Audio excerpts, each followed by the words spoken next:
Di atas permukaan laut dan samudra, gelembung udara yang tak terhitung jumlahnya terbentuk akibat pembentukan buih. Pada saat gelembung-gelembung ini pecah, ribuan partikel kecil dengan diameter 1/100 mm terlempar ke udara. Partikel-partikel ini yang dikenal sebagai aerosol bercampur dengan debu daratan yang terbawa oleh angin dan selanjutnya terbawa ke lapisan atas atmosfer. Partikel-partikel ini dibawa naik lebih tinggi ke atas oleh angin dan bertemu dengan uap air di sana. Uap air mengembun di sekeliling partikel-partikel ini dan berubah menjadi butiran-butiran air. Butiran-butiran air ini mula-mula berkumpul dan membentuk awan, dan kemudian jatuh ke bumi dalam bentuk hujan. Sebagaimana terlihat, angin mengawinkan uap air yang melayang di udara dengan partikel-partikel yang dibawanya dari laut, dan akhirnya membantu pembentukan awan hujan.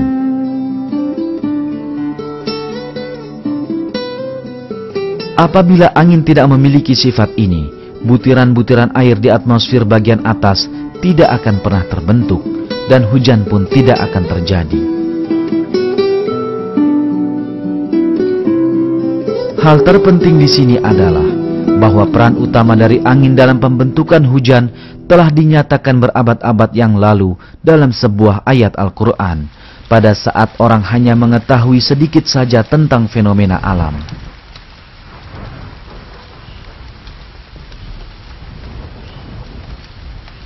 Fakta lain yang diberikan dalam Al-Quran mengenai hujan adalah bahwa hujan diturunkan ke bumi dalam kadar tertentu. Hal ini disebutkan dalam surat Az-Zukhruf sebagai berikut. Dan yang menurunkan air dari langit menurut kadar yang diperlukan. Lalu kami hidupkan dengan air itu negeri yang mati. Seperti itulah kamu akan dikeluarkan dari dalam kubur.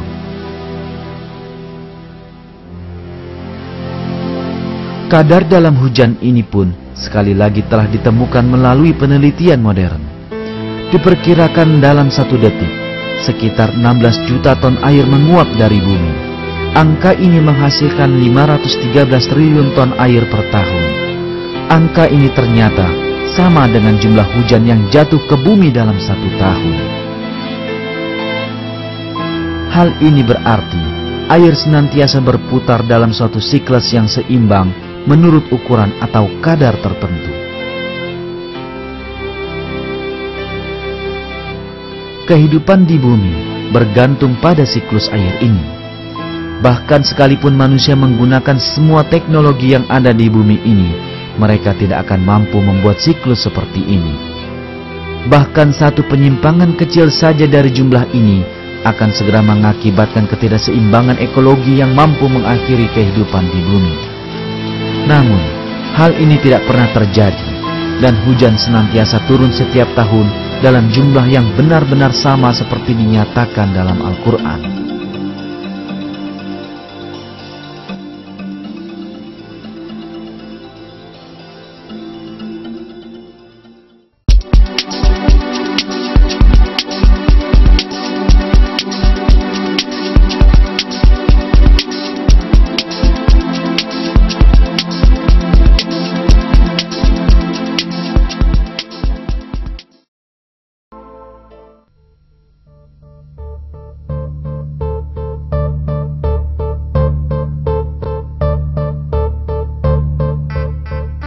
Salah satu di antara sekian sifat lautan yang baru-baru ini ditemukan adalah berkaitan dengan ayat Al-Quran sebagai berikut.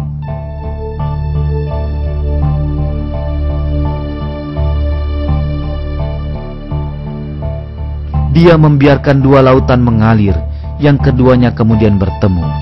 Antara keduanya ada batas yang tak dapat dilampaui oleh masing-masing. Sifat lautan yang saling bertemu akan tetapi tidak bercampur satu sama lain ini telah ditemukan oleh para ahli kelautan baru-baru ini. Dikarenakan gaya fisika yang dinamakan tegangan permukaan, air dari laut-laut yang saling bersebelahan tidak menyatu. Akibat adanya perbedaan massa jenis, tegangan permukaan mencegah lautan dari bercampur satu sama lain, seolah terdapat dinding tipis yang memisahkan mereka. Sisi menarik dari hal ini adalah bahwa pada masa ketika manusia tidak memiliki pengetahuan apapun mengenai fisika, tegangan permukaan, ataupun ilmu kelautan, hal ini dinyatakan dalam Al-Quran.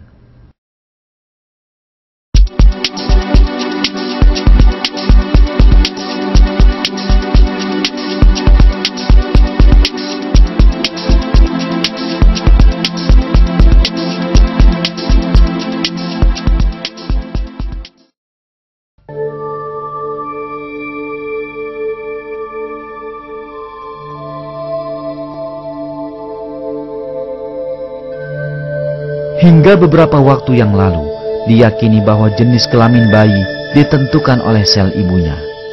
Atau paling tidak, dipercayai bahwa jenis kelamin ditentukan oleh sel jantan dan sel betina secara bersama-sama. Akan tetapi Al-Quran memberitahu kita informasi yang berbeda, di mana disebutkan bahwa jenis kelamin laki-laki atau perempuan ditentukan dari air mani yang dipancarkan ke dalam rahim. Dan bahwasanya Dialah yang menciptakan berpasang-pasangan laki-laki dan perempuan dari air mani apabila dipancarkan. Cabang ilmu genetika dan biologi molekuler yang sedang berkembang telah secara ilmiah membenarkan kecermatan informasi yang diberikan dalam Al-Quran. Kini difahami bahwa jenis kelamin ditentukan oleh sel sperma yang berasal dari laki-laki, dan perempuan tidak memiliki peran apapun dalam proses ini. Kromosom merupakan unsur utama dalam penentuan jenis kelamin. 2 dari 46 kromosom yang menentukan struktur seorang manusia diketahui sebagai kromosom jenis kelamin. 2 kromosom ini dinamakan XY pada laki-laki dan XX pada wanita, karena bentuk-bentuk kromosom ini mirip dengan huruf-huruf tersebut. Kromosom Y membawa gen yang mengkode sifat laki-laki, sedangkan kromosom X membawa gen yang mengkode sifat perempuan. Pembentukan seorang manusia baru berawal dari kombinasi silang salah satu kromosom-kromosom ini yang berada dalam tubuh laki-laki dan perempuan secara berpasangan. Pada perempuan, kedua komponen sel kelamin yang terbelah menjadi 2 selama ovulasi membawa kromosom X. Sebaliknya, sel kelamin laki-laki menghasilkan 2 sperma yang berbeda, satu mengandung kromosom X dan yang lainnya kromosom Y. Jika semua kromosom X dari perempuan bergabung dengan semua sperma yang mengandung kromosom X, maka bayi tersebut adalah perempuan.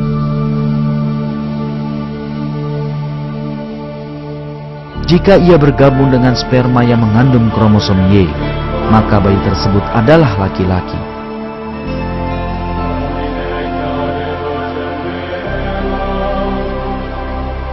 Dengan kata lain, jenis kelamin seorang bayi ditentukan oleh jenis kromosom dari laki-laki yang bergabung dengan sel telur perempuan. Tak satu pun dari hal ini diketahui hingga penemuan ilmu genetika pada abad ke-20. Bahkan, dalam sejumlah masyarakat dipercaya bahwa jenis kelamin bayi ditentukan oleh tubuh perempuan. Itulah mengapa para wanita dipersalahkan apabila melahirkan anak perempuan. 13 abad sebelum gen manusia ditemukan, Al-Quran telah menyampaikan berita yang menolak kepercayaan takhayul ini dan menunjukkan bahwa penentuan jenis kelamin bukanlah berasal dari perempuan, tetapi dari air mani laki-laki. Jika kita terus mempelajari fakta-fakta yang diberitakan dalam Al-Quran mengenai pembentukan manusia, sekali lagi kita akan menjumpai keajaiban ilmiah yang sungguh penting. Ketika sperma dari laki-laki bergabung dengan sel telur wanita, intisari bayi yang akan lahir terbentuk. Sel tunggal yang dikenal sebagai zigot dalam ilmu biologi ini akan segera berkembang biak dengan membelah diri hingga akhirnya menjadi segumpal daging.